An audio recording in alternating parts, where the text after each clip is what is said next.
Bien, bonsoir à toutes et à tous et bienvenue à ce quatrième numéro de webinaire BAM, mais surtout le premier BAM de l'année. Oui, Nous avons l'Italie, nous avons la Suisse, je crois, nous avons la France, nous avons le Liban et nous sommes très contentes et contents d'être là avec vous. Et nous avons aussi l'Allemagne. oui. Oui, c'est vrai. Nous avons tendance à Pas oublier. l'oublier, mais l'Allemagne est là. L'Allemagne est là, c'est vrai. Ce soir. Surtout ce soir, tout à fait. Bien, alors, donc,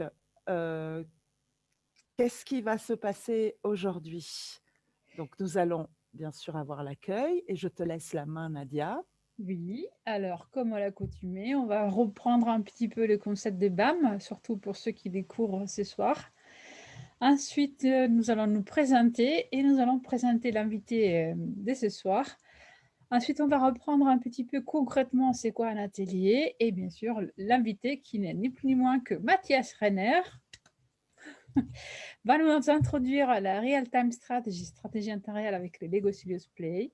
Et enfin, on aura en fonction des temps pour des questions-réponses, à la fois les questions que vous avez déjà posées et les questions qui vont se poser ce soir. Ça, c'est les programmes. Alors, le concept, Mathias, dis-nous un petit peu pourquoi BAM. Pourquoi? Donc, alors, l'idée, était de divulguer la méthode Lego Serious Play en montrant concrètement ce que c'est et quels sont ses usages, les usages de Lego Serious Play.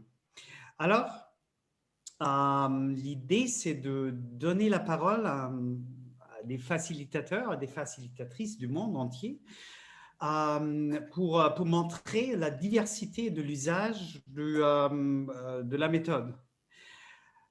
Pour montrer aussi la diversité des secteurs où on peut l'utiliser. Donc, on avait déjà l'université, mais c'est aussi pour des grands groupes, pour des startups, pour du coaching, secteur public, mais bien sûr aussi pour l'industrie, pour montrer la diversité des usages en résolution des problèmes, en création des projets, peut-être aussi en recrutement, en service client, en innovation et surtout ce soir en stratégie.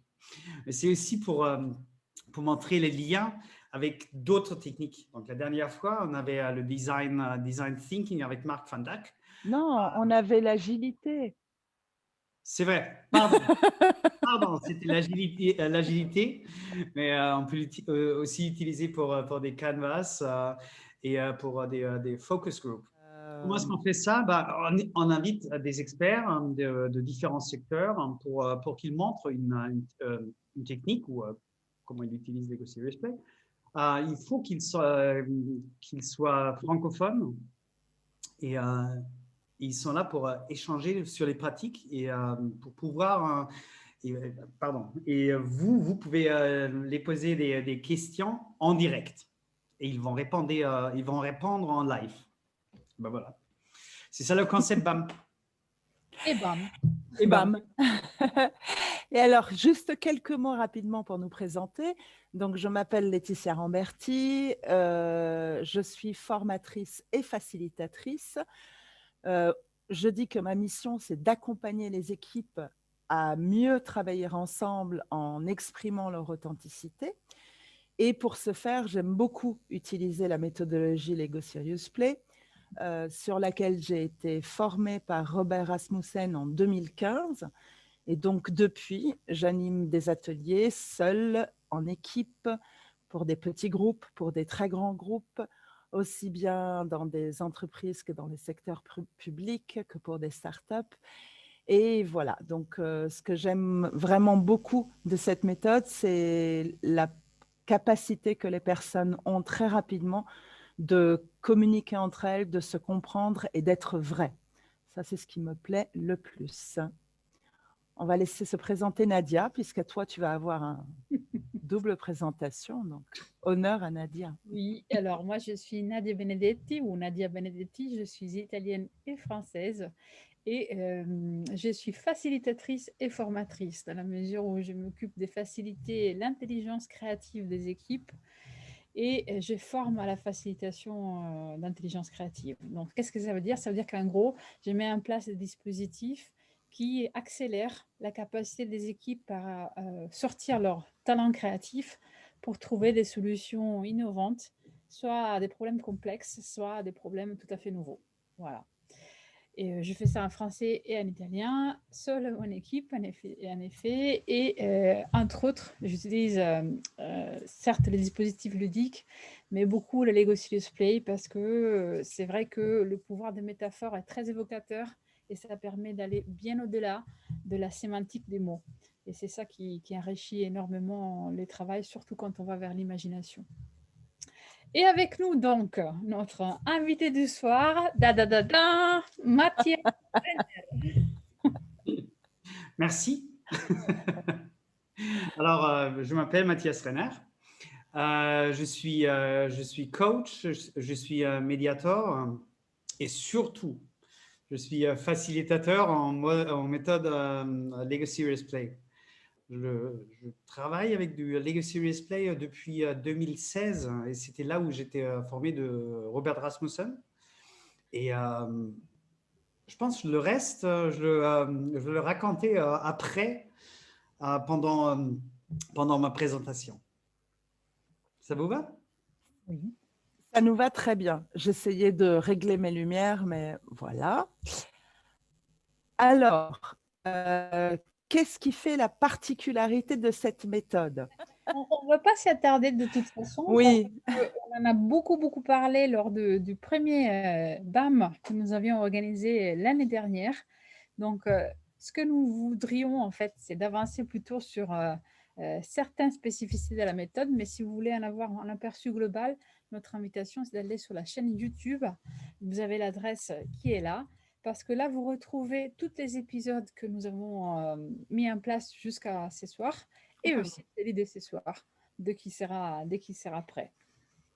mais on va quand même résumer. Déjà, on va vous montrer cette image qui montre bien que l'on peut continuer de jouer sérieusement avec Lego Serious Play de façon sûre et safe, en utilisant des masques et en utilisant toutes les précautions d'usage.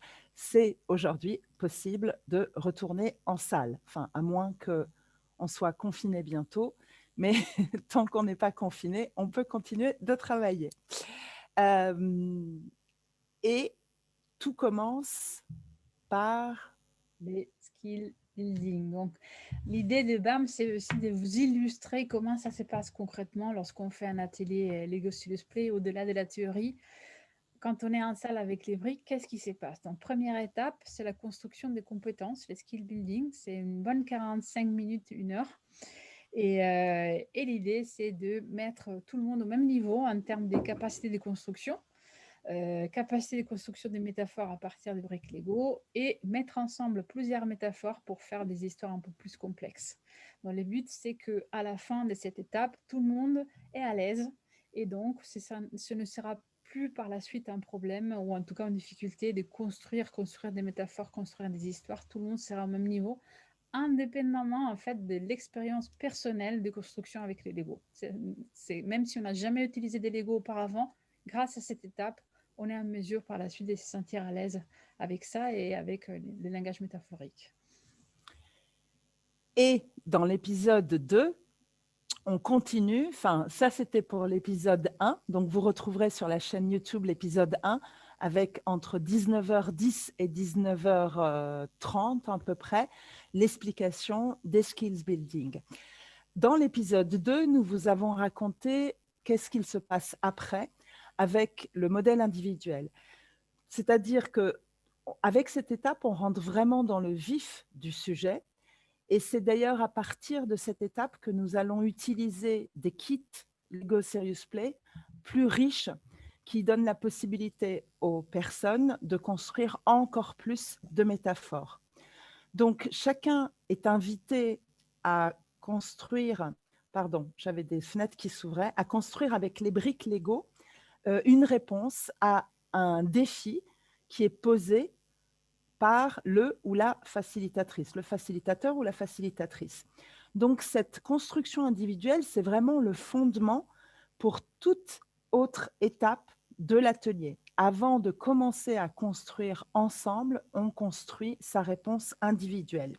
Il y a toujours ces 4 étapes qui sont le cœur fondamental de notre processus, qui sont avant tout le facilitateur, la facilitatrice pose une question sous forme de défi.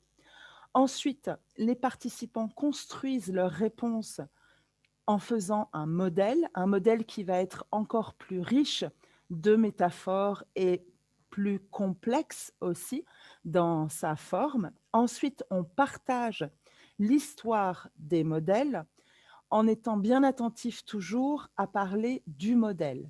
Le facilitateur et la facilitatrice sont là pour réguler ce processus et pour vraiment insister sur le fait qu'on ne parle que du modèle. On l'aura déjà beaucoup fait pendant les skills building, mais on continue d'être en régulation, surtout sur cet aspect-là. La 4e étape étant une étape de réflexion. Une fois que l'histoire est terminée, les autres personnes peuvent poser des questions. On peut aller chercher des significations supplémentaires qui seraient dans le modèle. Et c'est grâce finalement à cette possibilité de réfléchir que vraiment les choses émergent. Finalement, les participants voient au travers des modèles individuels une histoire qui se construit. Et je suis en train de mélanger mes feuilles. Et c'est cette histoire qui se construit et qui est partagée qui va commencer à créer cette communication partagée et cette communication qui sera vraiment quelque chose de propre à l'atelier que les personnes vivent. Je rappelle juste qu'effectivement, tout le monde construit, que c'est une méthode 100%, c'est-à-dire que tout le monde a les mains dans les briques, que si quelqu'un sort de la salle, le processus s'arrête le temps que cette personne revienne. C'est quelque chose qui est assez inusuel peut-être dans d'autres techniques, mais vraiment tout le monde est là à toutes les étapes du processus. Est-ce que j'ai fait le tour? Bien. Alors aujourd'hui, nous allons vous parler de l'AT2, le modèle partagé. Et je vais éteindre le partage, comme ça je vais régler mon histoire technique. Je vais te laisser la parole, Nadia. Oui. Alors, jusqu'à là, ce qu'on a, c'est des étapes fixes de n'importe quel atelier Lego Serious Play, le skill building et la construction individuelle. Ça, vous l'aurez toujours. À partir de là, il peut y avoir plusieurs techniques. Et une qu'on aime bien présenter, c'est ce qu'on appelle la 2e technique d'application, c'est le modèle partagé, qui est en effet un modèle qu'on utilise lorsqu'on a besoin de créer une vision commune du sujet abordé, une vision qui est partagée par chacun de l'équipe et qui trouve consensus, que tout le monde a fait, que l'ensemble des participants partagent. Donc, c'est dans ce sens-là partagé, que tout le monde trouve son compte, son accord dans ce qui est construit de manière collective. Comment ça se passe? 2 grandes étapes. La première étape rassemble beaucoup à l'AT1, donc au modèle individuel. Et effectivement, chacun construit son modèle individuel, donc sa réponse, son avis, son idée par rapport au challenge, au défi qui est posé, à la question qui a été posée. Mais à la fin de cette construction individuelle, on va demander à chacun de faire un effort de, on va dire, synthèse, mais ce n'est pas tout à fait de la synthèse, c'est de choisir, d'aller vraiment au cœur de ce modèle et de choisir l'élément de ce modèle qui est vraiment le plus important pour lui, celui auquel il ne peut pas renoncer. Donc, dans un modèle individuel, on a plusieurs métaphores et là, on va demander de choisir, ce qui est déjà en soi une action très difficile. Donc, pour choisir, chacun met une brique rouge transparente pour identifier quelle est la partie de ce modèle, donc de sa réponse au défi, à laquelle il ne pourra vraiment pas renoncer et qu'il a envie donc d'importer sur l'étape suivante. Et l'étape suivante, donc. Et l'étape suivante, merci. Et l'étape suivante, c'est qu'à partir de l'élément du modèle individuel sélectionné, les participants et les participantes vont poser ces éléments sur, voilà, par exemple, comme vous voyez à l'écran, une grande plaque grise, et ils vont construire progressivement ce modèle qui va associer les différentes parties de manière à raconter une histoire cohérente. Dans cette étape, en fait, les participants vont surtout construire et déplacer. Ils peuvent rajouter des éléments qui viendraient de l'extérieur, par exemple, qui vont créer des liens. Là, on voit, vous voyez, une échelle, on voit des briques, une longue brique bleue. Donc ça, c'était des éléments qui ont été ajoutés pour donner encore plus de sens au modèle. Parce que ce qui compte, c'est que le modèle partagé n'est pas uniquement la somme des différents modèles individuels, mais c'est 1 plus 1 égale 3 finalement. C'est-à-dire, c'est le fait d'avoir les significations des modèles individuels plus cette histoire collective qui va renforcer finalement la signification initiale des différents modèles. Le facilitateur, il est là pour aider à mettre finalement en valeur les points clés, pour clarifier éventuellement des significations et aussi et surtout pour protéger le sens premier des modèles individuels. Parce que si une personne a décidé de mettre au centre de la table un élément qui correspond par exemple à la valeur financière, là je vois des pièces dans le modèle à droite, donc j'imagine ça pourrait être par exemple la valeur financière.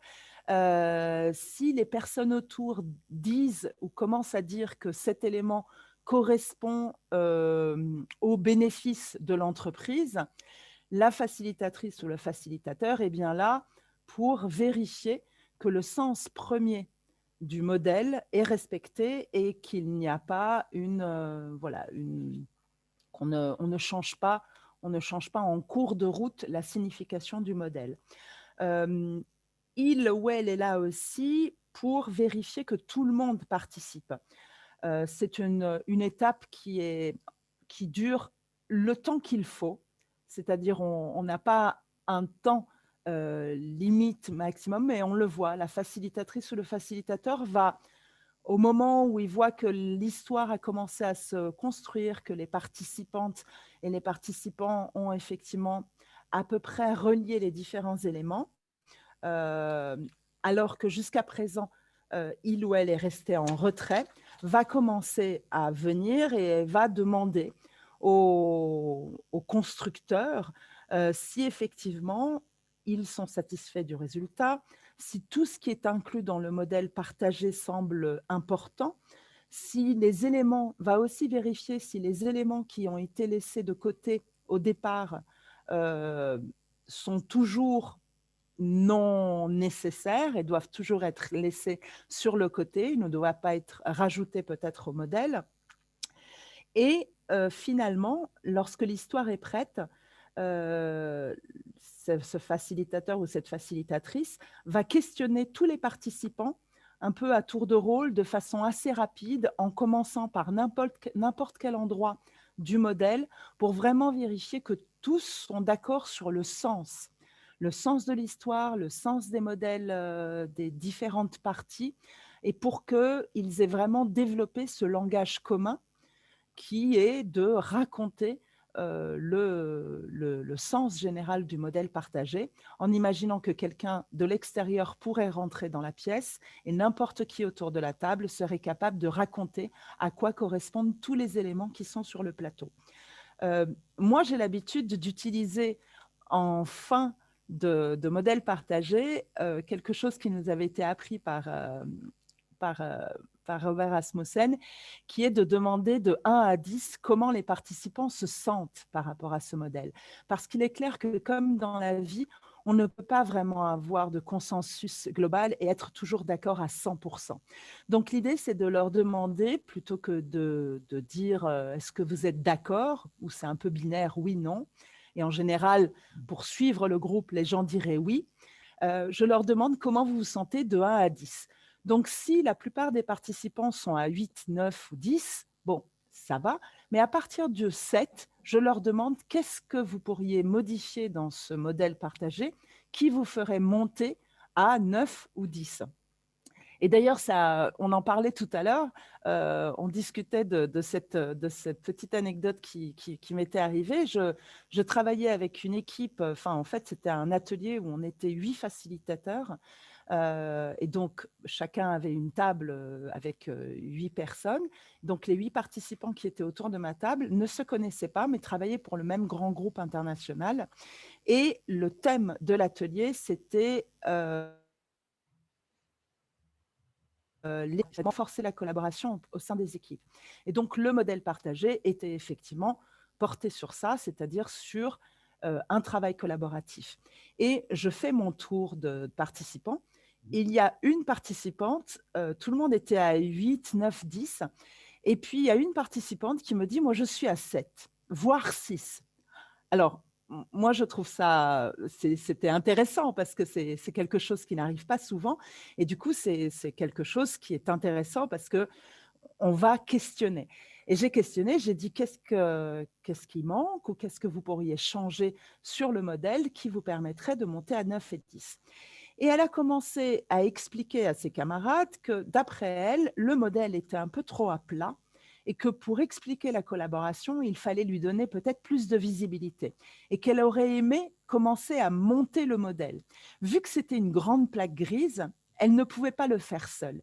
Et ce qui a été intéressant, c'est qu'en silence, ils se sont tous mis à collaborer et à monter ce modèle en rajoutant des pièces. Ils ont même rajouté des éléments extérieurs qui venaient comme un petit peu sur le modèle de gauche, avec des échelles, avec des personnages ils ont enrichi ce modèle. Donc, ils ont vraiment enrichi en collaborant un modèle sur la collaboration. C'était quelque chose de... Moi, je suis restée en retrait et quand je les ai vus finir, je leur ai redemandé si déjà cette participante était montée de 7 au moins à 9 et elle était à 10. Et ce qui était intéressant, c'est qu'ils étaient tous montés à 10, alors qu'ils étaient déjà entre 8, 9, 10. Donc, ça veut dire aussi qu'en réunion, quand quelqu'un dit non, moi je n'ai pas compris ou j'ai pas envie de suivre ou il y a quelque chose qui ne va pas, on aurait tendance à dire écoute, on en parlera tout à l'heure, ça fait déjà 2 heures qu'on travaille, moi j'en ai marre, j'ai envie de prendre un café. Alors que là, alors que ça faisait un certain temps qu'ils travaillaient, ils se sont tous prêtés finalement à, à aider et à accompagner cette participante, donc cette collaboratrice, pour que tout le monde soit au même niveau. Donc ça, c'est vraiment une histoire qui m'a beaucoup marquée. Ça s'est passé il y a quelques années déjà, mais ça m'a beaucoup marquée parce que ça a été vraiment pour moi le plus et le sens du modèle partagé. Il a été vraiment rendu visible. Voilà. Merci Laetitia. Effectivement, tu as bien résumé la grande valeur de cette technique qui permet vraiment de construire une vision, une cohésion déjà, et puis une vision réellement partagée. Et là, je pense qu'on peut résumer qu'est-ce qu'on va apporter de cette méthode. Avant tout, le fait que les consensus, à différence de certaines techniques d'intelligence collective, les consensus, il est réel, il n'est pas comment dire, un consensus de fausse bienveillance ou de convenance. Pourquoi? Parce que souvenez-vous, chacun choisit de son modèle individuel l'élément irrénonçable pour lui, quelque chose auquel il tient vraiment. Et cette chose à laquelle on tient vraiment, elle est tellement importante pour nous qu'on la défend jusqu'à la fin, comme a fait cette dame. Donc si effectivement elle n'est pas mise en valeur au sein du modèle partagé, on ne sera pas d'accord. Et c'est beaucoup plus facile de les dire parce qu'on y tient. Et on y tient vraiment. On n'est pas juste dans les mots, on est sur quelque chose de très symbolique. Et en même temps, cette vision individuelle, cette symbole, il est amplifié dans une construction collective qui est cohérente, qui fait du sens et qui enrichit en fait la vision individuelle. Et donc, c'est ça qui est très puissant dans cette technique, c'est qu'à la fin, en fait, on arrive par la participation et en communication toujours à 100% à construire une vision réellement partagée. Et on s'aligne progressivement vers la définition par un récit qui s'est construit progressivement et qui est le fruit des micro-négociations qui sont souvent des négociations des sens, mais c'est aussi des négociations de tolérance, je dirais. C'est-à-dire qu'on comprend mieux ce que veut dire les autres et on arrive à l'intégrer en fait dans notre perception. Et donc c'est plus facile par la suite de l'intégrer dans le récit collectif et de l'accepter. parce qu'on le comprend. Et puis ensuite, la synergie, bien sûr, donne une cohérence amplifiée à sa vision individuelle. On se sent représenté en tant qu'individu, mais dans quelque chose qui est plus que l'individu. Donc, 1 + 1, c'est égal 3. Ce qui veut dire que, puisqu'on est respecté en tant qu'individu, mais qu'on fait partie d'une vision partagée, on sera beaucoup plus motivé, beaucoup plus engagé à la mettre en pratique, cette vision. Ça oblige aussi, mais ça c'est véritable, ça c'est vrai pour l'ensemble de la méthode de Lego Serious Play, mais là d'autant plus on est dans l'écoute active, parce que les micro-négociations manquées, justement, on ne peut pas tricher en fait un mot à plusieurs sens, mais c'est un sens précis, celui qui est donné par la personne, donc ça oblige à être très attentif. Et puis bien sûr, on est aussi en autonomie, en bienveillance. Et je pense que là, on est arrivé pile à 19h30. C'est le grand moment pour laisser la parole à notre super invité du soir. Qui va commencer en chanson, non? Non. Mathias, à toi. Merci Nadia. Alors, je m'appelle Mathias Renner et je suis, comme j'ai dit, je suis coach et je suis médiateur. Et mon premier contact avec Lego Serious Play, c'était en 2015. Et là, j'ai vu, c'est une amie qui m'a montré une photo avec beaucoup de modèles Lego sur la table. Et je me suis dit, qu'est-ce que c'est que ça? Et elle m'a expliqué, ben, ça, c'était une équipe du sales de la région DAC qui ont fait un atelier du stratégie en temps réel. C'était vraiment mon premier contact que j'avais. Donc, après ça, j'ai vu ça et c'était incroyable pour moi. Et depuis 2016, comme j'ai dit, je suis certifié et traîné dans la méthode Lego Serious Play et je suis indépendant depuis 2017. Et pour moi, c'est important pour que les participants d'un atelier puissent vraiment se comprendre avec des modèles. Et à mon avis, ça, c'est la base de l'apprentissage et de l'inspiration mutuelle, disons. Et de cette façon, avec toute cette compréhension et toute l'inspiration, nous sommes capables de créer ensemble de véritables solutions qui durent beaucoup plus longtemps que depuis la salle de l'atelier jusqu'à la machine à café, parce que ça, c'est ce qui se passe normalement.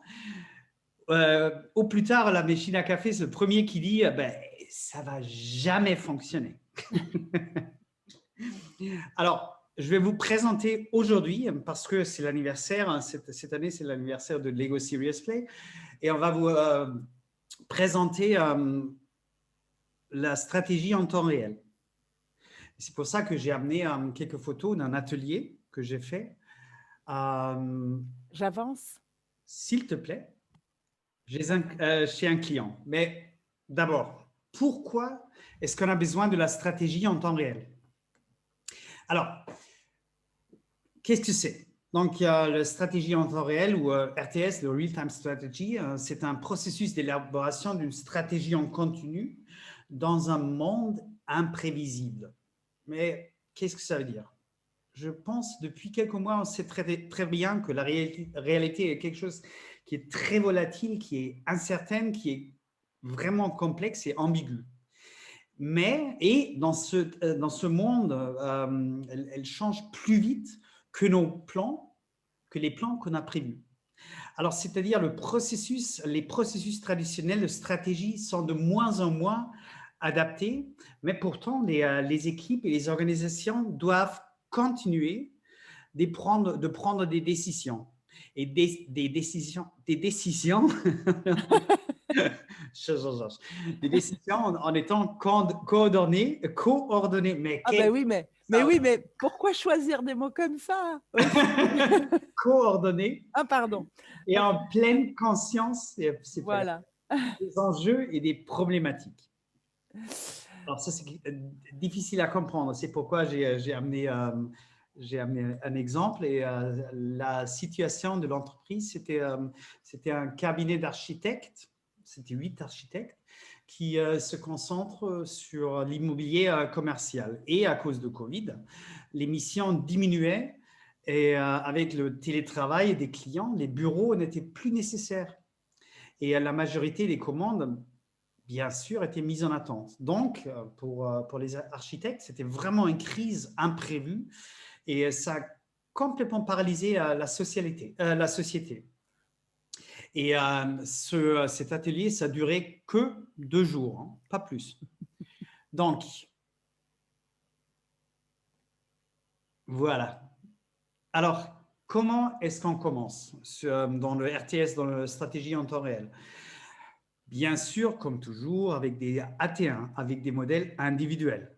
Et on commence par la situation actuelle. Donc, tout le monde construit la situation actuelle, comment ces personnes pensent, comment ces personnes sentent, comment elle est, la situation de l'extérieur et de l'intérieur. Donc, deux vues différentes. Et à gauche, vous voyez la situation de l'extérieur. Et là, ça semble ouverte, brillante, et tout le monde est soit le bienvenu. Mais on voit très très bien que, merci Laetitia, que la façade, l'arcade ne tient pas. Donc c'est quelque chose qui c'est pas fixe. Et si on regarde la vue de l'interne, on voit que cette ouverture sur l'extérieur, ce n'est pas réel. Parce que derrière, il n'y a rien.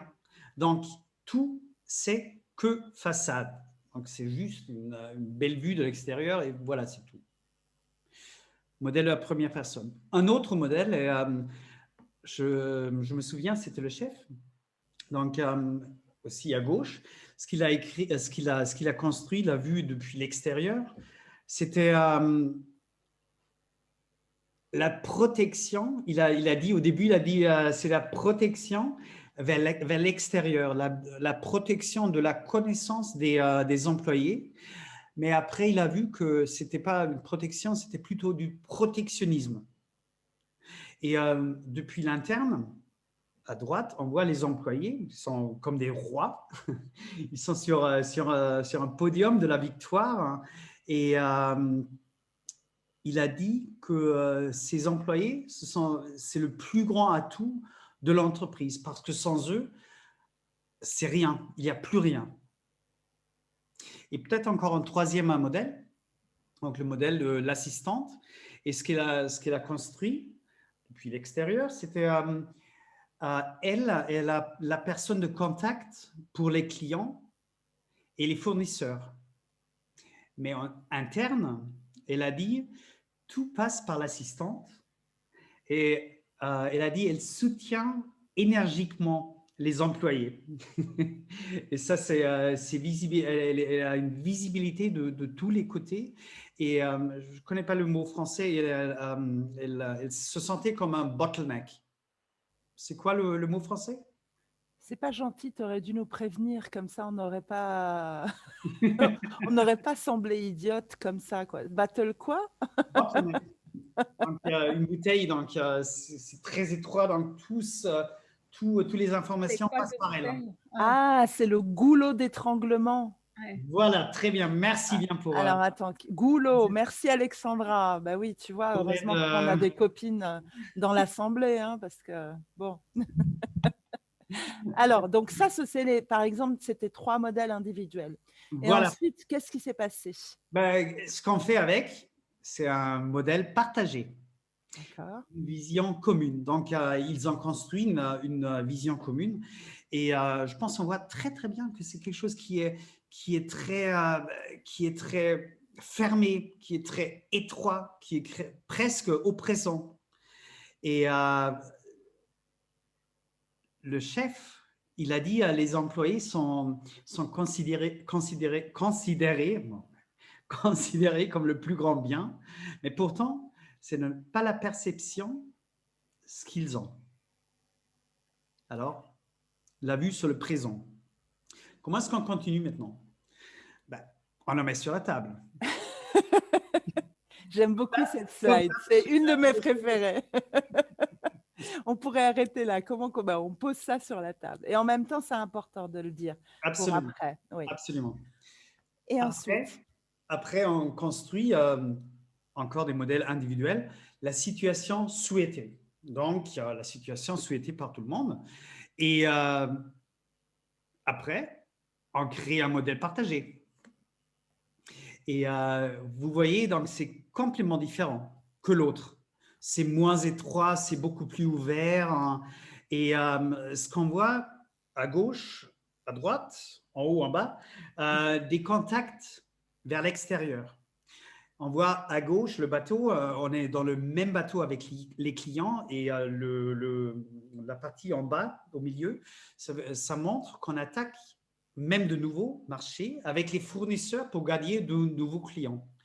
Et pendant la construction, ils ont vu qu'il y a des nouvelles synergies et de nouveaux domaines qu'ils puissent analyser, qu'ils peuvent analyser. Et qu'est-ce qu'on fait avec ça? On le pose sur la table. Absolument, c'est ça. Et il faut qu'on relie les deux pour voir si la situation actuelle et la situation souhaitée, il y a un chemin entre les deux. Il y a une relation, il y a le lien entre les deux. Mais ce n'est pas tout pour une entreprise, bien sûr. Donc, il y a des facteurs d'influence, il y a des choses qui influencent l'entreprise, peu importe ce que c'est, et on les appelle les agents. Et ça, c'est aussi quelque chose que vous montrerez un autre jour. Mais quand même, j'ai amené 3 exemples. Donc, si tu peux continuer, merci. J'ai amené, donc, il y avait par exemple la communication, on avait l'économie et aussi des partenaires et des réseaux. Donc ça, c'était juste 3 agents, facteurs d'influence. Et qu'est-ce qu'on fait avec les facteurs d'influence? On les pose sur la table. Absolument. Et là, on voit très, très bien, on n'est pas seul sur Terre. Il y a beaucoup d'influence sur cet écosystème. Mais on n'est pas au bout. Donc maintenant, on élargit, déjà on a commencé à élargir la vision actuelle et souhaitée. Et mais maintenant, on commence à ajouter des connexions. Et qu'est-ce qu'on fait avec ces connexions? D'abord, peut-être comment est-ce qu'on connecte? Donc, on peut connecter agents entre eux ou les agents avec l'une des 2 visions. Et ces connexions ne sont pas juste des liens, mais elles permettent de faire passer des choses. Par exemple, ça pourrait être de l'argent, du temps, des contraintes peut-être, mais aussi des émotions, comme les gens qui les construisent le veulent. Et est-ce que le fait, j'ai juste une question, est-ce que le fait que ce ne soit pas les mêmes connexions, ça a une signification? Absolument. Donc, il y a des connexions qui sont plus rigides, qui sont plus flexibles. Donc, ça, c'est aussi quelque chose qu'on peut analyser, surtout après, quand on commence à simuler des événements avec cet écosystème connecté. Pardon. Merci. Pardon, je pensais qu'il y avait encore… Il n'y a pas de problème. Donc maintenant, l'écosystème est complet. Et qu'est-ce qu'on fait maintenant? C'est quelque chose, ce qu'on fait maintenant, ça s'appelle jouer l'émergence et les décisions. Donc, on prend un événement, ça pourrait être, vous avez par exemple un événement sous la main? Laetitia, Nadia? Imaginons, il y a la situation qu'il y a un virus. Je voulais dire un lockdown. Un virus qui touche principalement les jeunes, une mutation du virus actuel qui tout d'un coup touche les jeunes à partir de 12 ans jusqu'à 20 ans. Très bien. Donc, ça, c'est l'événement. Oui. Et maintenant, on demande aux participants, alors, cet événement, est-ce qu'il y a un impact sur l'écosystème? Et s'il y a un impact, les participants montrent c'est quoi l'impact. Donc, est-ce qu'il y a des connexions qui brisent? Est-ce qu'il y a des modèles qui bougent? Est-ce qu'il y a peut-être le chaos? Peu importe ce que c'est, il le montre. Et après, on demande, qu'est-ce que vous faites maintenant? Et pourquoi est-ce que vous faites ça? Et on veut vraiment comprendre la vraie raison d'une action ou d'une réaction des différents participants. Donc, c'est vraiment pour aller profondément, pour trouver des patterns, Des chemins. des chemins, merci, et de voir Ou des pourquoi chemins. ils réagissent de telle manière. D'accord. Et dès qu'on sait pourquoi ils réagissent de cette manière, on commence à extraire des grandes lignes directrices. D'accord. Et qu'est-ce que Là, c'est une grande ligne directrice? Là, tu vas vite, en fait. Normalement, ça prend beaucoup plus. Enfin, ça prend du temps. Là, on a l'impression qu'on le fait comme ça. C'est pour ça que tu as mis 2 jours. Voilà, Bon, mais j'ai que 20 minutes. c'est vrai. Autant pour moi, d'accord. On Voilà, extrait les principes. voilà, c'est comme avec un Word, donc je fais une compression, un zip maintenant. D'accord. Alors, ce sont quoi des grandes lignes directrices? Oui.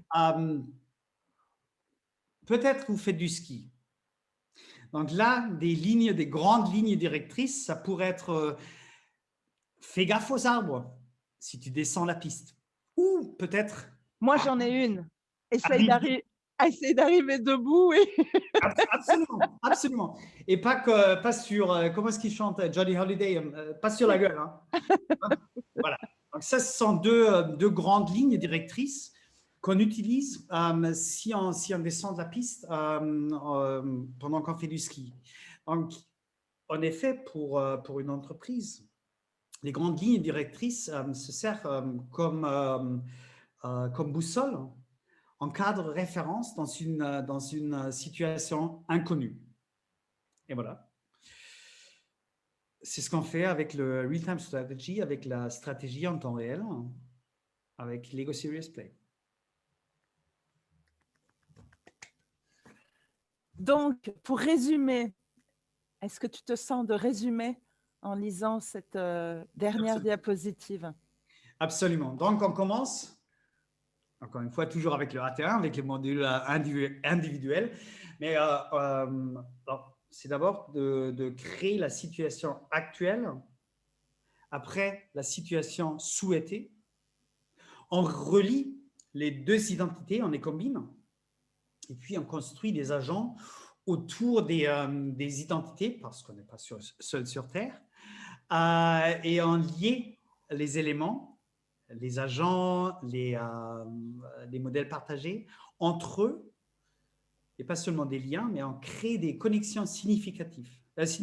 Signifiantes. Qui ont du sens. Qui ont du sens, absolument. Et après, on imagine des événements impactants, on joue les impacts sur le système et on crée les boussoles, les grandes lignes directrices à la fin. Et voilà, encore une fois, que 2 jours. Vite fait. Moi, je dis bravo. Bravo, bravo. Oui. Bravo, bravo. Et ben, en plus, c'est à l'heure, complètement à l'heure. Donc, on a Mathias est à l'écoute de vos questions. Donc, il y a des bravo, bravo. Oui, il y a Raymond qui avait posé la question avant de faire les connexions, c'était quoi? Est-ce que du coup, Raymond, tu as la réponse ou tu veux que Mathias rajoute quelque chose? Mathias? Donc, avant les connexions, il faut qu'on ajoute les facteurs d'influence. Donc, on demande, plus ou moins, aux participants, c'est quoi l'influence? Qui est-ce qui a un impact sur votre écosystème? C'est une question très ouverte. Et on a vu, je pense, peut-être on a vu, mais je ne l'ai pas dit sur les trois exemples, c'est toujours quelque chose qui est neutre. Donc, c'est jamais positif et c'est jamais négatif parce que quelque chose pourrait être positif dans une situation et négatif dans une autre. Donc, c'est toujours quelque chose qui… les agences sont toujours des modèles neutres. Mais moi, j'ai le souvenir que même si c'était des modèles neutres, on pouvait les placer dans l'écosystème et créer comme des clusters. C'est-à-dire décider qu'il y avait plutôt des agents qui pouvaient être freinants et des agents qui allaient être aidants. Oui. Enfin, moi, ça m'est déjà arrivé de les Oui. faire construire, de positionner des agents dans une matrice de changement. Moi, j'utilise la matrice de Lewin. Et avec cette idée de quels sont, en fonction de est-ce que les agents sont proches du modèle partagé ou loin, et en fonction de la distance, ils peuvent être aidants ou freinants. Mais tu as raison, c'est vrai que ça peut être en soi, c'est des choses qui peuvent être neutres, mais en fonction de leur position, ils vont avoir une signification. Position et dépendant ça dépend aussi de l'événement. Et surtout, ça dépend la situation, ça dépend de l'atelier, donc ouais. Beaucoup d'influence. Mais si on regarde la situation pure, ouais. C'est plutôt neutre. Donc en fait, ce sont les connexions que tu rajoutes après qui vont donner le sens et qui vont en fait renforcer l'impact et l'influence de cet agent dans le système. Oui, et on voit toujours qu'il y a des agents d'influence qui ne sont pas connectés sur le modèle, sur l'écosystème, sur la table. Donc ça, c'est aussi quelque chose qui arrive toujours. Et il y a d'autres qui ont beaucoup de connexions. Donc, on ne sait jamais.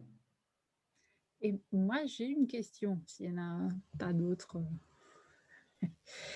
Alors, je vais faire l'avocat du diable, Mathias. Vas-y. Alors, pourquoi faire des simulations avec des briques Lego et ne pas se limiter à imaginer ce qui pourrait se passer? En quoi c'est plus intéressant de le faire avec des Lego? Parce que ce qu'on voit sur la table, c'est en effet, c'est la réalité pour les participants. Donc, c'est quelque chose qui est beaucoup plus clair pour eux. C'est quelque chose qu'ils ont vu déjà après. Donc, si on imagine, ouais, on imagine. Très bien. On peut aussi imaginer la future, pas de souci. On peut imaginer qu'est-ce qu'on fait s'il y a ça, s'il y a ça, s'il y a ça. Et c'est très bien, et ça marche très bien. Mais si on le voit en plus, c'est quelque chose qui est beaucoup plus différent. Ça va beaucoup plus profondément et il y a beaucoup plus de savoir quand unlock. Quand on débloque. Quand on débloque, oh là là là là, en français, hein. Quand on débloque, si on voit ce qui se passe vraiment sur la table, parce que vous avez vu la photo. Donc là, on n'a aucune idée si on bouge ce modèle-là, à gauche, en haut. Qu'est-ce qui se passe? C'est quoi l'impact sur tout le paysage, sur l'écosystème? C'est quelque chose qu'on ne peut pas prévenir. C'est impossible de prévenir sans le voir. Il y a Flore qui fait un commentaire effectivement intéressant. Elle dit qu'elle est toujours partagée sur… Flore est aussi une facilitatrice. Elle est toujours partagée sur les lignes directrices parce qu'elle trouve que souvent la richesse est ailleurs, plus dans le jeu des scénarios. Et donc, le Covid n'est-il pas un événement trop bouleversant entre la situation actuelle et idéale? N'est-ce pas mieux de faire des événements plus binaires et d'en jouer plusieurs? Oui, tout à fait. Attention, on n'a pas parlé de situation idéale. C'est important de dire qu'on n'est pas dans un idéal quand on construit, enfin, je me permets de répondre, mais probablement Mathias irait dans ce sens-là. On construit une situation souhaitée, parce que la situation est idéale, sinon on est dans une forme d'utopie, et donc on peut perdre le lien avec la réalité. Donc c'est vraiment la situation actuelle et la situation souhaitée, c'est-à-dire celle vers laquelle on voudrait tendre. Et je me permets, Mathias, je te laisse en dernier. Honneur aux dames. C'est toi l'invité, hein, ça se voit. Je me permets, alors, c'est la grande différence entre concevoir des scénarios futurs et y répondre et voir, donc simuler ce qui peut se passer et comment on irait réagir, et simuler des scénarios possibles, même les plus improbables, et voir qu'est-ce qu'on mettra en place, quoi qu'il arrive. C'est ça, les grandes lignes directrices, c'est quoi qu'il arrive, à quoi on s'y tient. Parce que finalement, on ne peut pas prévoir le futur. Donc, on construit la stratégie effectivement en temps réel. Mais quoi qu'il arrive, on sait que ces grandes lignes directrices, elles seront là. Parce que justement, on a simulé plusieurs choses. Et dans ces plusieurs choses, il y a ces facteurs récurrents, donc ces comportements récurrents. Donc, par exemple, si on reprend l'exemple du ski, éviter les arbres, qui, quoi qu'il arrive, Ouais. même si on skie sur Mars, ça reste valable. Moi, je suis pas sûr, mais ouais. Moi, c'est pas Peu sûr, importe mais derrière, les principes qui est derrière, non, éviter les obstacles, ça reste valable. Ouais, même s'il y a du brouillard ou peu importe. Hein. Il y avait même, je me souviens, une participante qui avait en ligne directrice, elle avait émis le faire attention à la planète. Alors, on peut penser que c'est juste un vœu pieux, mais clairement, dans sa façon de réagir, c'était systématiquement, en plus, il se trouve qu'elle était à la direction des achats. Et donc, c'était quand je pense aux achats et que je mets en avant des nouveaux fournisseurs, j'ai ce principe en tête qui est, est-ce que ça correspond à ma ligne directrice qui était faire attention à la planète. Et ce n'est pas juste une valeur personnelle, c'est vraiment, voilà, fais attention aux arbres, enfin, quelle que soit la situation et donc quel que sera le scénario futur, et donc dans un monde incertain et volatile encore plus, ça permet de se dire I stick to my plan, at least, je me tiens au plan. Pardon Mathias, à toi.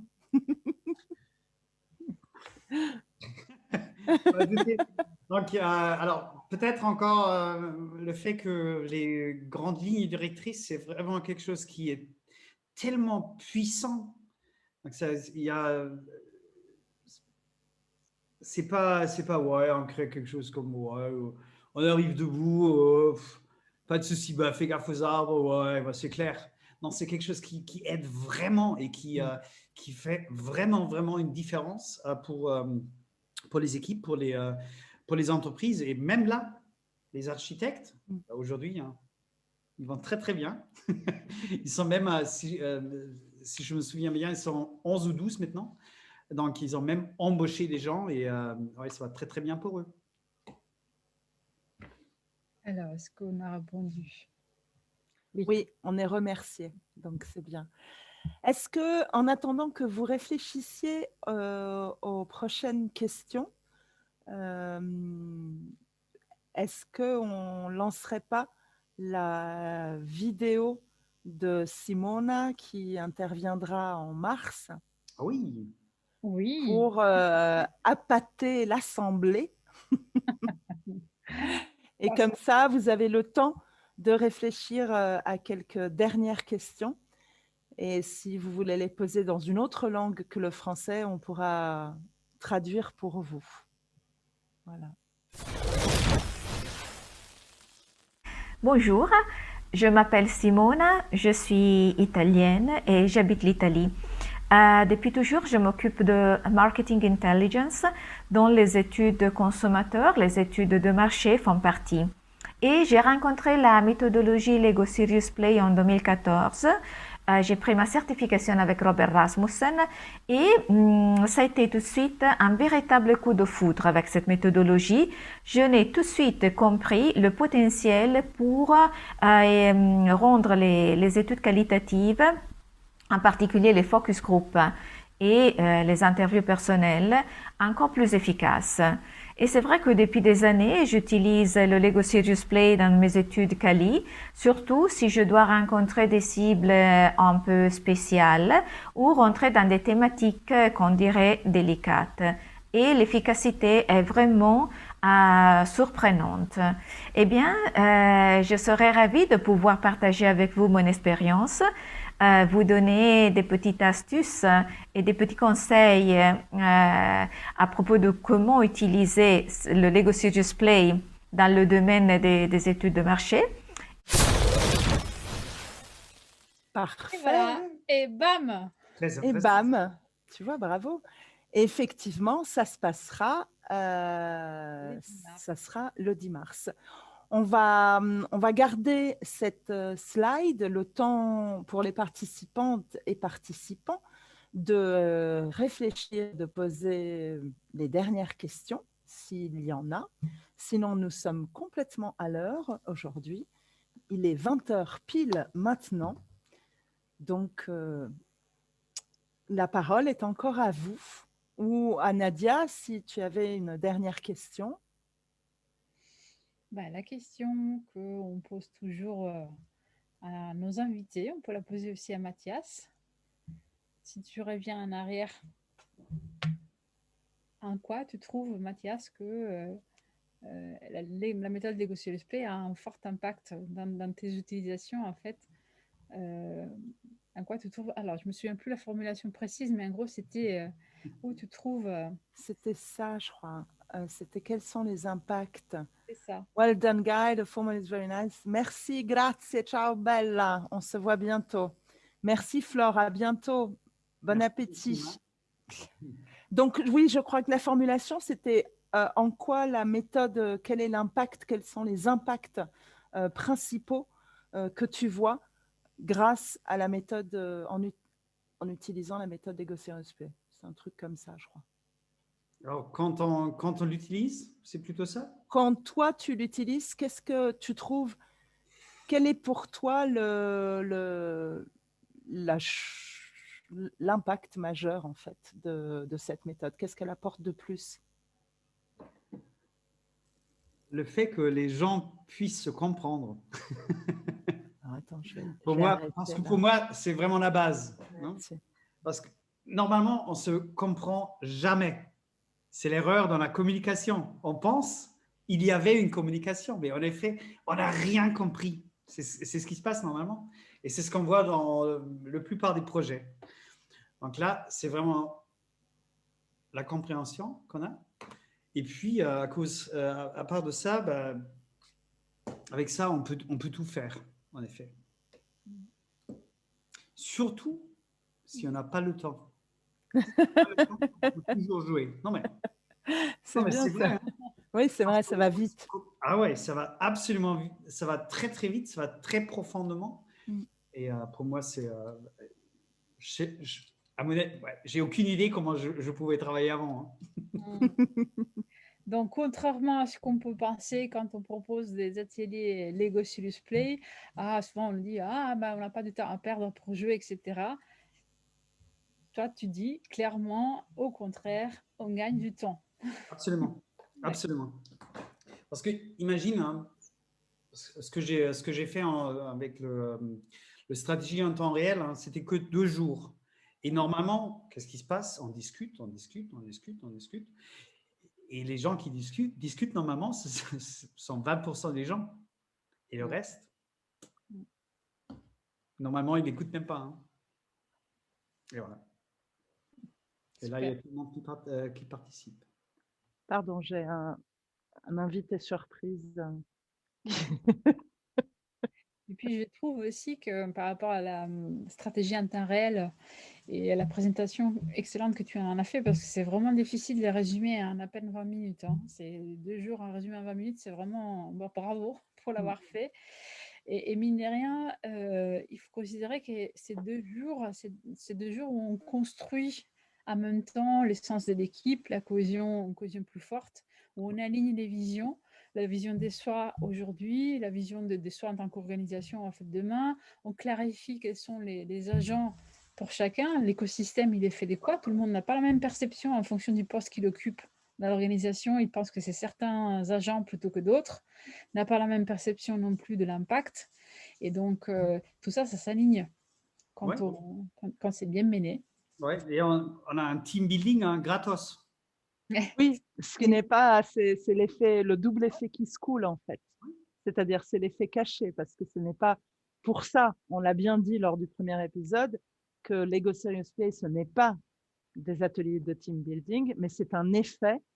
La cohésion d'équipe est un effet secondaire, plutôt positif, de ce genre d'atelier. Bon. Merci beaucoup, Mathias. C'est drôle, du coup, de te remercier comme un invité. Voilà, mais ça arrivera aussi. Nous aussi, un jour, on pourra être des invités.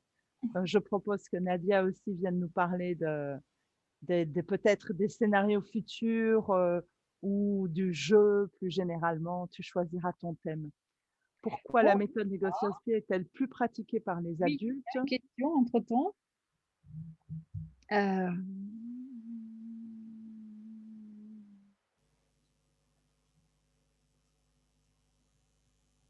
Ah ben ça, c'est pour toi, Nadia.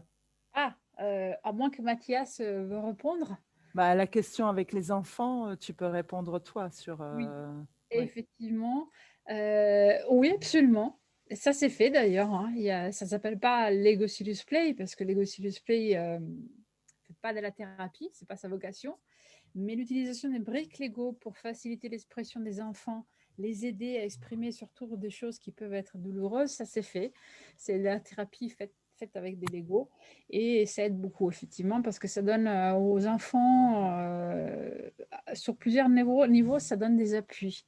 Des appuis lorsqu'on n'a pas les mots, parce que le vocabulaire n'est pas suffisamment riche pour exprimer ce qu'on ressent, par exemple, quand ils sont tout petits ou multilingues ou tout simplement ils n'ont pas le vocabulaire ou ils ne se connaissent pas suffisamment, ils n'ont pas encore développé suffisamment d'intelligence introspective.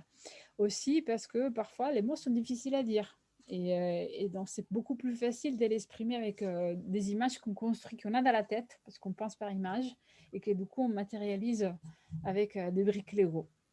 Et ceci dit, il paraît aussi, pour pouvoir jouer sérieusement Lego Serious Play et pour pouvoir en mesurer toute la puissance, il faut quelque part avoir au moins, on dit entre 9 et 10 ans, il faut déjà pouvoir maîtriser le langage métaphorique. Oui, sauf des enfants très spéciaux, mais je veux dire la capacité de réfléchir en termes de métaphores et de ne pas juste faire des analogies, c'est-à-dire de construire une voiture pour parler d'une voiture, mais de construire une voiture pour représenter le mouvement, le voyage, l'envie de progresser.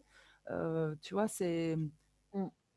Mais je pense qu'avec Lego Education, en fait, vous n'étiez pas uniquement sur du jeu. Oui, après, c'est vraiment une branche à part qui s'est développée de façon indépendante, un peu comme Lego Serious Play. Mais Lego Serious Play a plus vocation à développer les interactions. Donc, c'est plus un travail dans une dynamique avec d'autres personnes. Là, le travail thérapeutique, c'est plus un individuel.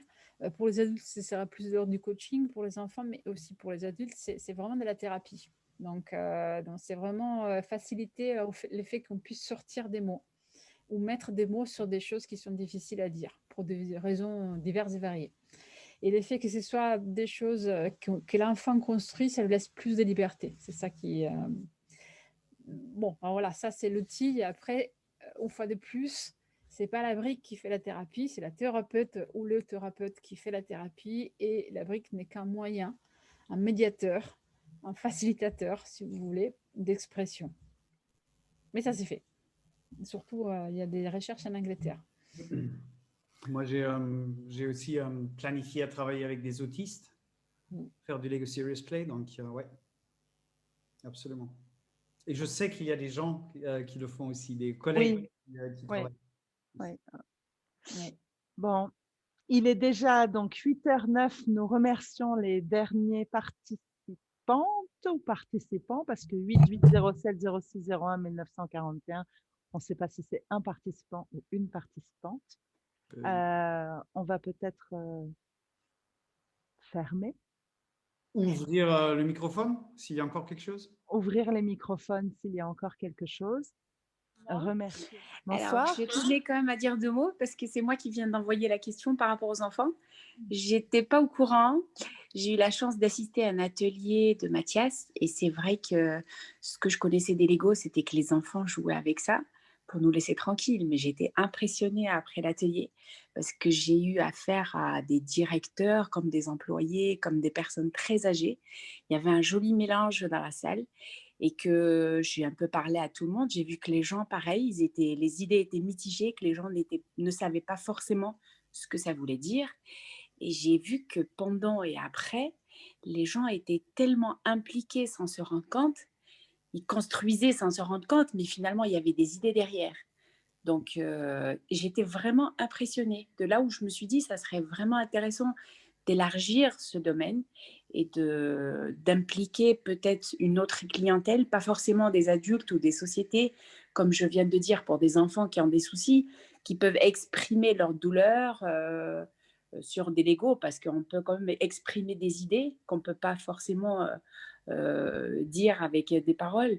Donc, ça reste quand même un domaine qui était impressionnant et qu'on ne pouvait pas deviner comme ça, quoi. Donc, je remercie encore Mathias une fois en plus à m'avoir donné la chance de participer. Donc, ça reste quand même très intéressant.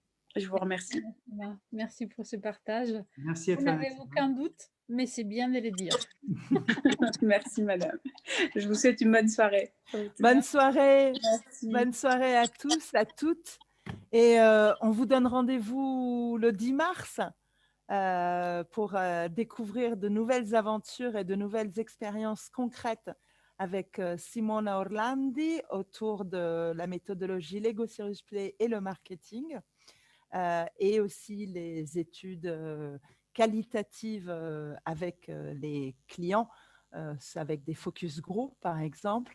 Donc voilà, ne manquez pas notre prochain épisode et surtout aussi peut-être la chaîne YouTube. C'est toi qui gères ça, Mathias. Oui, j'ai déjà mis dans le chat. D'accord. Et donc, ça veut dire qu'effectivement, allez vous abonner à notre chaîne YouTube et si vous ne les avez pas encore vus, retrouvez nos épisodes précédents. Bonne soirée, merci beaucoup. Merci Mathias d'avoir été notre invité spécial. Un plaisir, merci à vous. Merci pour l'invitation. À très bientôt.